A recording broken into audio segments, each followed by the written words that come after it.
What was it that got you interested? What was your spiritual path that led you up to the time when you started practicing TM? You told me that you had been brought up a Catholic. Yes. And then how did the transition take place where you became involved with the Pentecostal church? And where did you see TM fitting into that? Did that transition take place in any way, shape, or form after you started meditating, or that transition already taken place, where you were already into the Spirit before you heard about TM? I'll start off with, I was raised a heavy fundamental Christian, Catholic. Catholic Christian, okay. Yes. Went to Catholic school all the way up to 8th grade. And almost like her story, my dad is a very fundamental Christian. And excuse me, what does that, I'm going to interrupt you from time to time. What does strong fundamentalist Christian mean to you? Because that word could be interpreted a number of ways. Fundamental Christian is closed-minded to other forms of religion, other higher forms of thought, other practices. Okay, now that's the negative, that's the critical part. What's the positive part of it? What is the good thing about fundamentalism? Fundamental Christian is, to me, is an individual's life is lived by the principles and the foundations of that specific religion. Okay. Everything they do is centered around their religion. Where does the Bible come into that?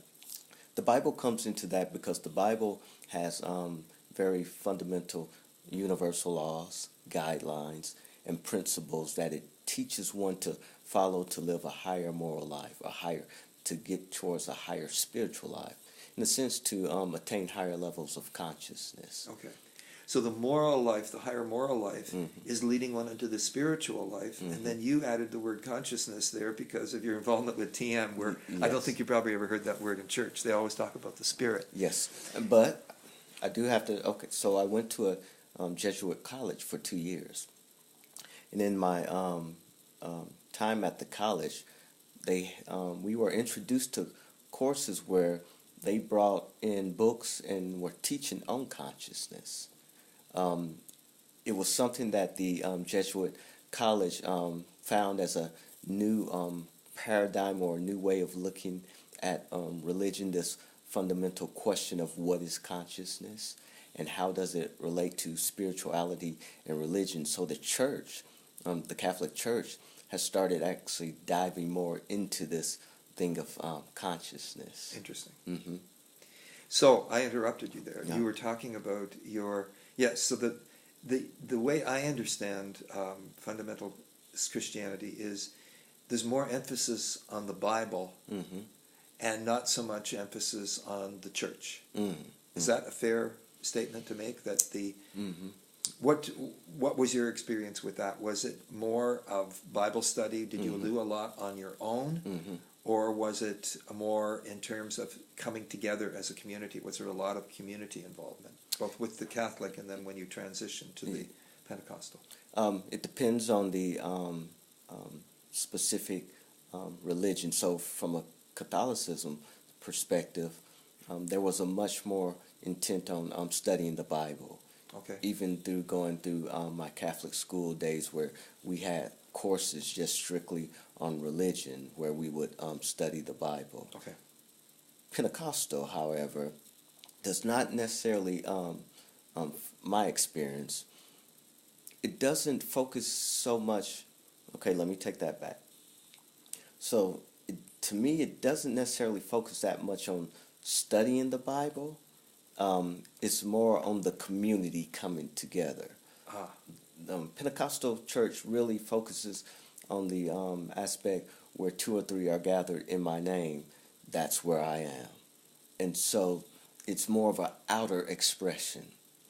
The outer expression is more of being exuberant in your expression of your love of the community, your idea of God being very outspoken, being very vibrant in your expressions, being filled with the Holy Spirit.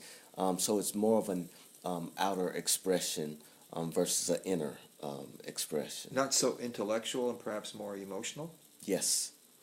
And sounds like a good fit.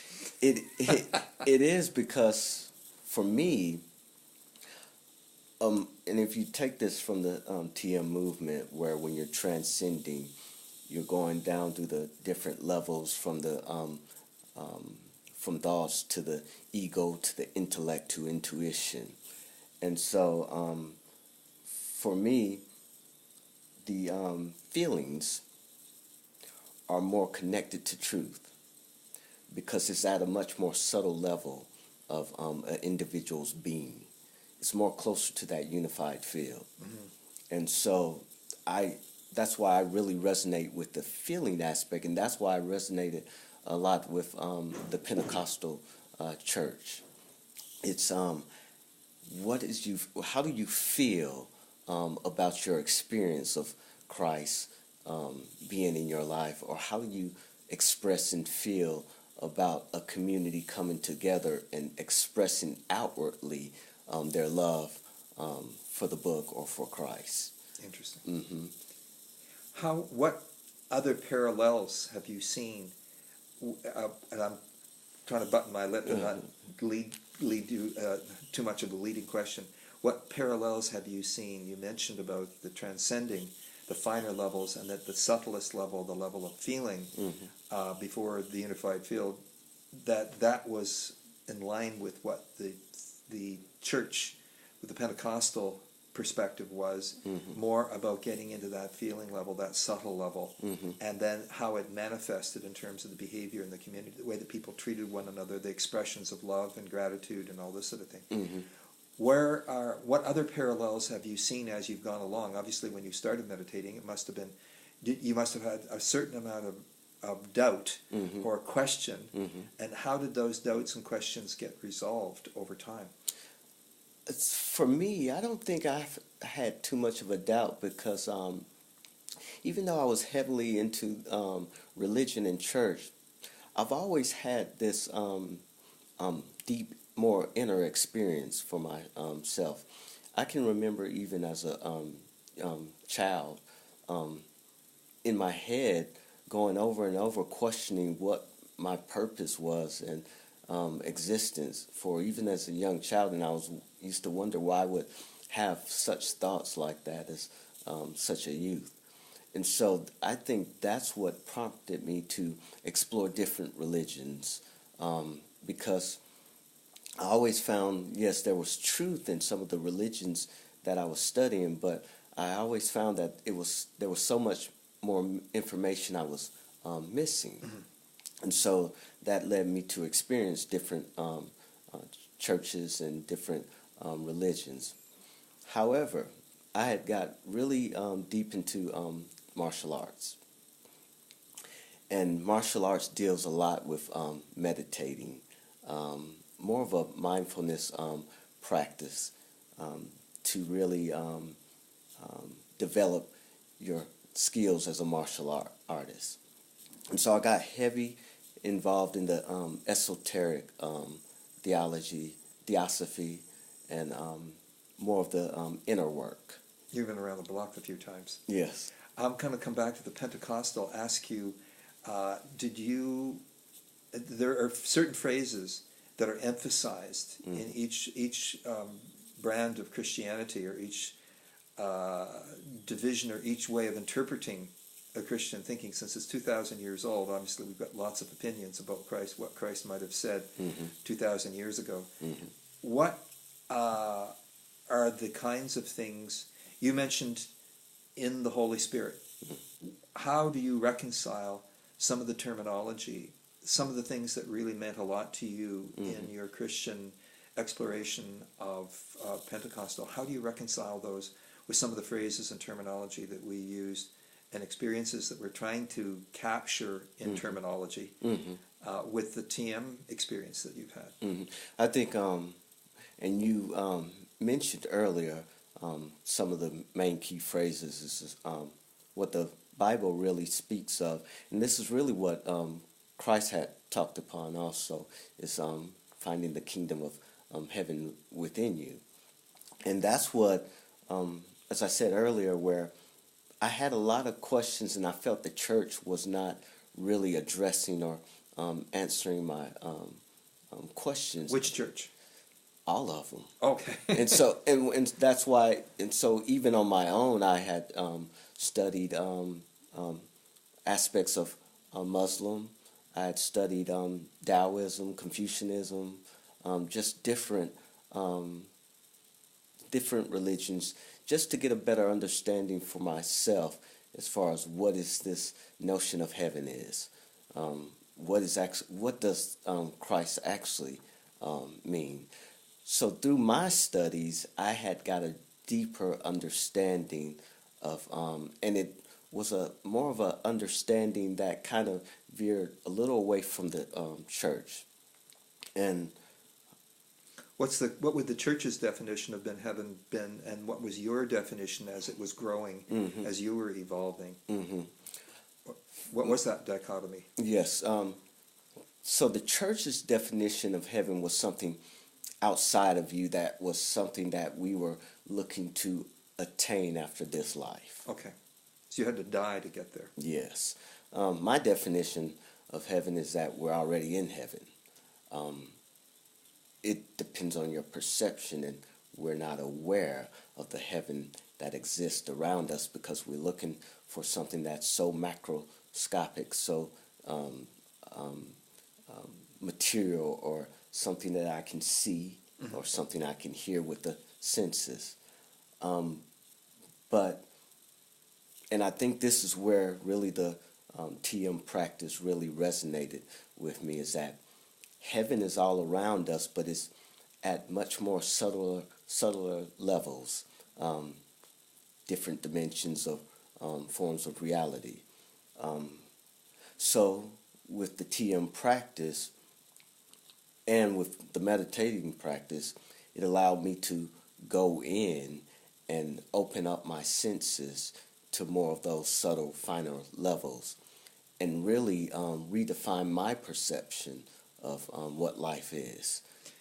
Did that happen? Did that redefinition happen because of teachings, in the sense of reading books, the translation of the Bhagavad Gita, listening to a lot of lectures, or did it happen more on the level of your own interpretation of what was going on as you practiced TM, or was it a combination of the two?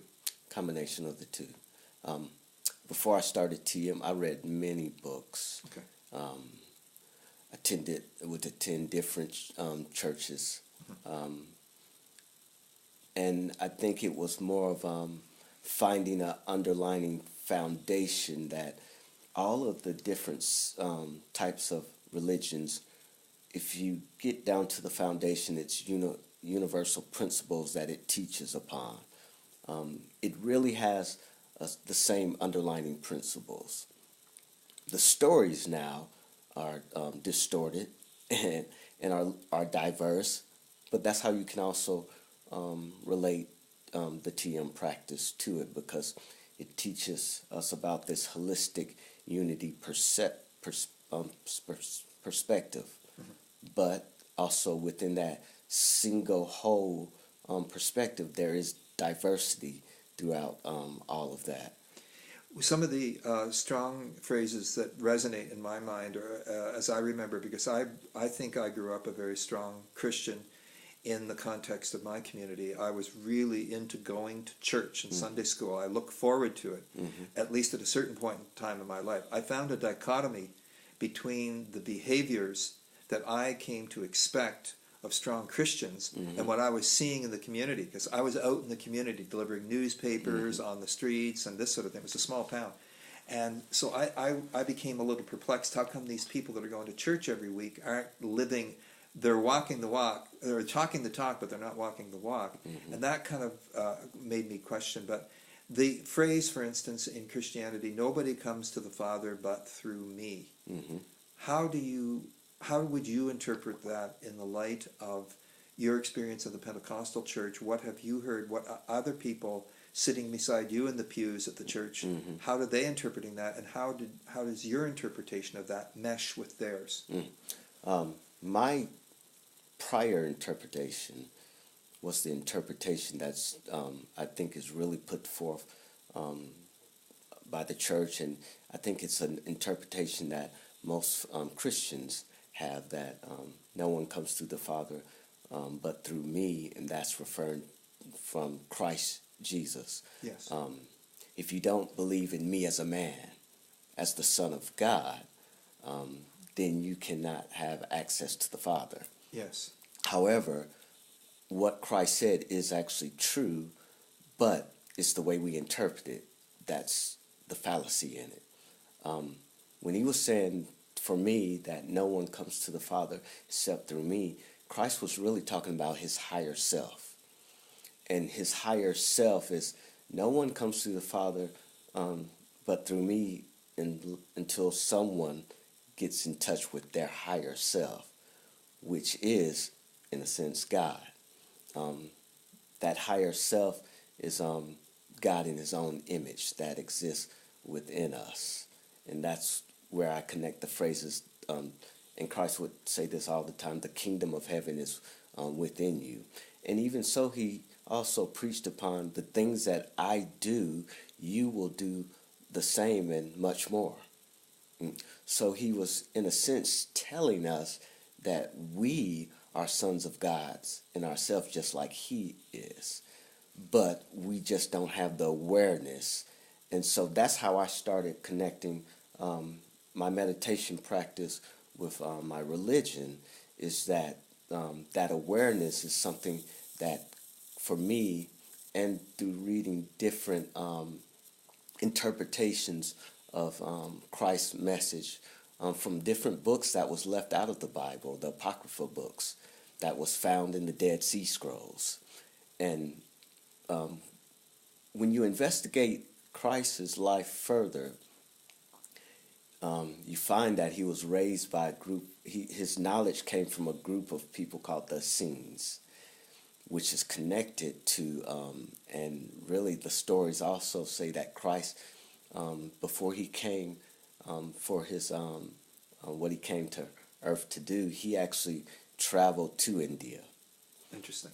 And so you'd come across that. Yes. Prior to getting involved with TM, you'd stumbled across those. Correct. That interpretation of that opinion, that sort of thing. Mm-hmm. This is very interesting. I came to similar conclusions that Christ, when he said through me, he wasn't talking about me, the flesh and the blood. He was talking about me, the higher spirit that he shared with everybody and shared with God. That you can only get to God consciousness when you pass through the subtler layers of individuality until you come to that universal me, as it were. And he had a clear experience of that. And so he could say, you've got to go through this, you've got to come like me, you have to become like me before you're going to get to the highest level where you no longer. But he didn't mean me, the person born 2,000 years ago. He meant me, that higher self. I like the way that you use that. I got goosebumps when you said that. Yeah. And it's I haven't had a conversation about Christianity with anybody except Tamara recently, and mostly people would have interpreted as that individuality. In other words, you got to come. I'm going to be the one that approves you, sort of thing, as opposed to you're going to find it within yourself, and that, as you said, you're going to do more than I did. You're going to come to where I've gotten to, and now you're going to take it the next step, which is what I feel is all about what we're doing today. That phrase that I mentioned to you that Maharishi said before he died, that when he said, give this to the children and they'll know what to do with it, that we've started to break the rocks and started to sweep up some of the dust, and now the real souls can come to the planet. How do you justify, or how do you reconcile the notion in a lot of Christian interpretations say that you die, you go to heaven, you go to hell, that's it, it's over. There's only one lifetime, you better make it work. Where other people who are following spiritual paths, whether you call them religions or not, say, no, you're recycling, you keep coming back here, you get another clean sheet, and then you have to figure it out again, which we call reincarnation. Yes. Where does that fit in terms of the religions that you've been involved in, and how do you see that with regard to TM? Do you think it's an essential feature that one would have to believe these things, or do you have to believe anything Mm-hmm. to be involved with TM? Can you just do it Mm-hmm. and let whatever somebody wants to believe, let them go their own way on that matter? That was a lot of questions rolled up into one. Where does reincarnation fit into your experience with religion? Reincarnation, I do believe in reincarnation, where at first I didn't. Okay, what was the transition? Where did you originally start off not believing it, and how did that transition take place? I didn't believe in it when I was heavily just involved in the church. Catholic Church. Catholic Church. Even in the Pentecostal Church. Because You've been involved with the Pentecostal Church for how many years? I was involved with for 7 years. Okay, and you've been practicing TM for about 3 years, you said? Practicing TM for Okay, about so 3 you years. were involved with Pentecostals before you got involved in TM. It wasn't TM that brought you into the Pentecostal Church. And I was meditating also before I got involved In TM. What technique were you practicing? I was practicing more of mindfulness practicing. I did a lot of pranayama. Yes. Different types of pranayama, more from a yogic perspective. Yes. And so I was meditating while I was involved even in the Catholic Church and in the Pentecostal Church. So I always, and it's funny because even when I had a talk with my pastor about TM and meditating when I was at the Pentecostal Church. What was his? What feedback did you get there? He was interested in my meditative practice. I explained what I had my meditative practice to him, and he gave me a suggestion to implement in my meditation practice. He said, "Okay, before you meditate," he said, "you should open up your meditation with a prayer, and in your meditation with a prayer." Brilliant. And I thought that was a very great way to integrate my practice as far as from the inner and outer expression of the practice. Wonderful. Mm-hmm. So he was supportive, Mm-hmm. and did he say why you should start and end your meditations with prayer? Well, let me take this back. Sure. My ex-wife. Okay. This was actually given to my ex-wife because she would have frequent meetings with my pastor to talk with him on off times about things that she was going through. And it came up where he would ask questions.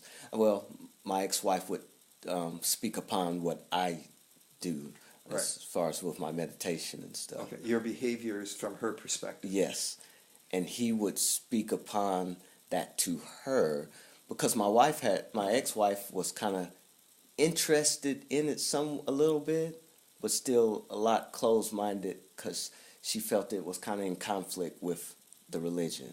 Okay, she was Pentecostal as well. Yes, she was Pentecostal. Yes. So did you meet each other through the church? No. No. Mm-mm. Okay. Mm-hmm. Did she come to the Pentecostal church after meeting you, or was she already a Pentecostal and you just happened to meet up? And Pentecostal must have been fairly big in your community. Well, Pentecostal, it wasn't that big in our community.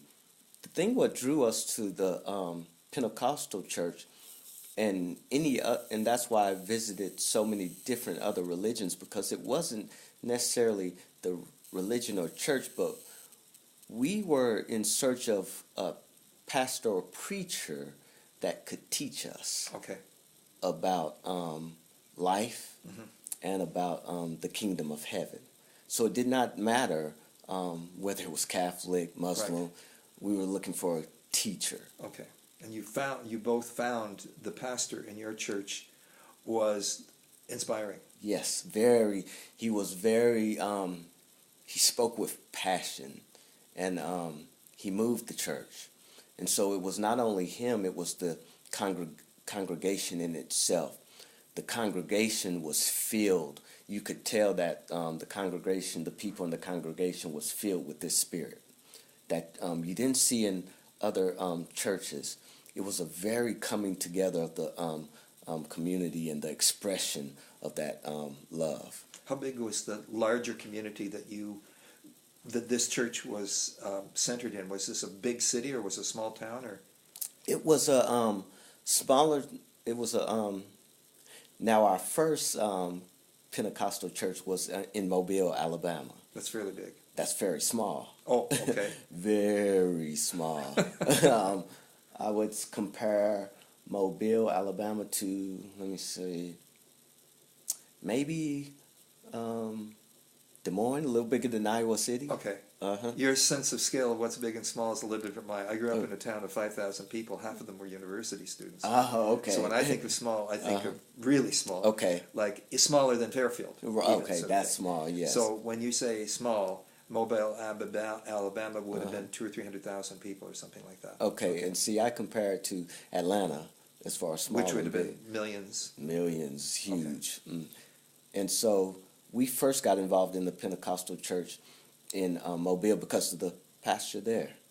And so eventually we moved to Atlanta, Georgia, where I had got a new job. And it was very hard at first for us to find a church, because we was very uncomfortable with leaving our church behind because we had just started growing with it. Right. And so when we came to Atlanta, I would say really the Spirit or moved us to the church that we found eventually. And that community right there was a smaller part of Atlanta compared to the rest of Atlanta.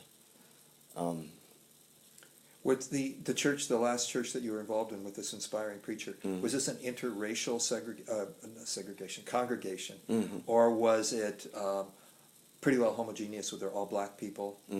It was interracial, and that's what we loved about it too. Okay. Because so you had people of different colors there. Yeah. There wasn't just one group. Correct. Because I think that Canadians tend to be coagulated into groups of white, and the black communities and the native communities and this sort of thing, and the Muslim communities tend to stay together in clusters within the larger communities. And in my community, the only black people in the community were actually people that came from the Southern Baptist tradition. Yes. Because it's so strong in the South. And I often associated being Baptist with being black in the southern United States. A lot of people do. Especially with regard to the music that I was exposed to. My piano teacher was a black Baptist minister's son. And he was an incredible piano player and musician, and inspired me a lot, got me into music school and got me on my way, sort of thing. But in any case, so this was, the inspiration came a lot from your experience with a particular pastor. Yes. And now coming to Fairfield, how much of your specific interest and could come with you? Because if it was centered around an inspiring pastor, he didn't get into your suitcase to come with you here. Have you been able to find anybody, I don't know how to even express this, have you been able to continue the practice of your Pentecostal faith here in this community where it seems to be so steeped in practicing of transcendental meditation? I know that there's a synagogue in town, and I know that there's kids on campus who are practicing their Muslim prayers every day, during Ramadan especially, and this sort of thing. Did your church get left behind when you came here, or did you bring it with you, or is it in your heart? How does that work? It's definitely with me. I brought the community aspect of what I experienced in the Pentecostal church with me. That was the most important thing, and that's what I really relate to being here. That it's such a diverse community here, but you have the diversity of people are on the same conscience level, you can say, whereas there's such love and great understanding of each other's differences and a coming together of those differences. That's how it was kind of at my Pentecostal church. So what I'd also found is that even with my when I really got into my TM practice, that I no longer really needed a teacher outside of myself or the church to really lead me to that higher spiritual path. I started finding it for myself. It was as if the knowledge and things was coming to me. I no longer had to try to look for it or find it. It just, the universe willed it to me. Wonderful. I want to switch off the lights for a moment Okay. and ask you about evil.